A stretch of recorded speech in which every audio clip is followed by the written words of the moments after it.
I basically grew up in the South, and I consider myself a Southerner, although I've not really lived in the South full-time since I was 14. I went off to high school in Europe, and my fascination with Italy started then. I was studying French, but I started studying a little Italian, and while I was there in graduate school studying Italian Renaissance literature, my mom came on a visit, and she really had in mind an ancient coin set in a necklace. My mom, who brought me up always with the idea that you can do anything, she basically left me with this task. And I asked around and found the name of a goldsmith and went into what's called in Florence the Palazzo dell'Orafo, which is a centralized place where a lot of goldsmiths work. And I went to visit this one goldsmith, and he had sheets of 24 karat pure gold lying around and all these old instruments and tools. And here I am with this 4th century BC coin, and I really felt like I had entered into sort of the 15th century of Florence, the Italian that I had been studying, and it sort of connected the dots between, early childhood thoughts about charms and amulets and tribal things. And again, I'd never left. Sometimes I say, I love the Renaissance, but I love Apple. So, and I think it's all connected in a way. Steve Jobs was was like, he and Lorenzo de' Medici would have been good friends.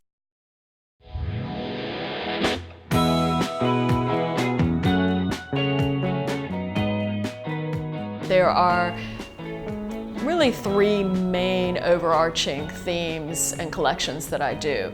One is, of course, my rock crystal amulets, which is sort of my most iconic piece. The second is the celestial collection, with the centerpiece being the Tolomeo, which shows an ancient astronomical theory from the 1st century.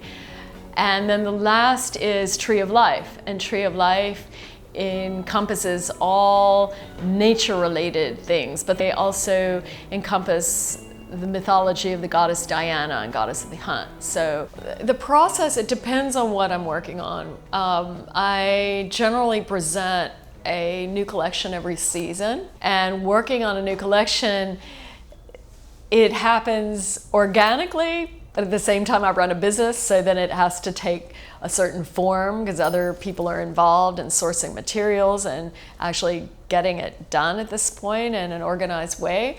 But it basically starts with some kernel of an idea or some kernel of something that interests me. I'm a researcher and explorer at heart, so it doesn't really interest me to say, oh, blue and green are in fashion this season, so I'm going to do blue and green. There's always story and research behind what I do, and often a detailed story, literary references, historical references, and at the end product, it's not like every little piece is laden with all of that research and exploration behind it, but it's gone through the filter of that research and exploration to manifest in a jewel. So I think that's what people pick up on, because the people that are drawn to certain pieces, these are like universal stories that maybe you don't know exactly the story, but something touches you or something reminds you or something just connects you within our human history somewhere that strikes a chord, whether they know the story or not. But that's what's behind it.